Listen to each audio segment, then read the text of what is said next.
سنت اور حدیث میں فرق سمجھ لینا چاہیے۔ بہت سی چیزیں جو احادیث سے ثابت ہوتی ہیں وہ سنت نہیں ہیں۔ حدیث اور سنت میں فرق ہے۔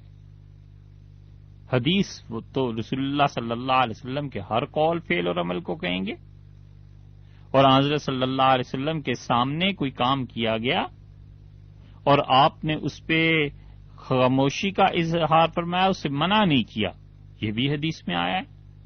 اور رسول اللہ صلی اللہ علیہ وسلم نے اس کی اجازت دی، یہ بھی حدیث میں آ گئی،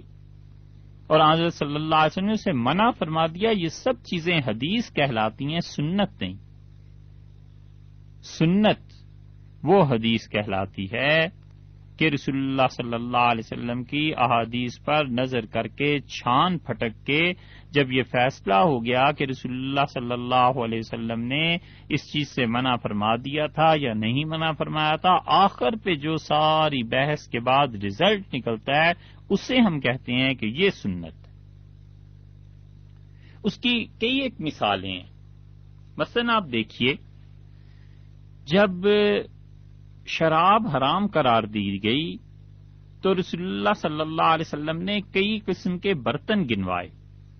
عرب برتن تیار کرتے تھے شراب پینے کے لیے۔ مثلا کدو تھا تو کدو کو اندر سے خالی کر لیا کرتے تھے، سبزی ہوتی ہے نا کھانے کی، لوکی کدو، اور اس کو مختلف طریقوں سے پختہ کر لیتے تھے، مسالے لگا کے یا اور چیزیں لگا کے، اور اس میں شراب پیتے تھے۔ تو رسول اللہ صلی اللہ علیہ وسلم نے ایسے تمام برتن استعمال کرنے سے منع فرما دیا اور گھروں سے نکلوا دی۔ یہ تو ہو گئی حدیث، ہر جگہ مل جائے گی۔ اب اگر ایک آدمی کہتا ہے کہ ہمارے گھر میں شراب کا برتن ہے جس میں شراب پی جاتی رہی ہے اور اب شراب پینا چھوڑ دی اس نے، تو کیا وہ برتن جس میں شراب پی جاتی ہے اس برتن کو توڑنا ضروری ہے؟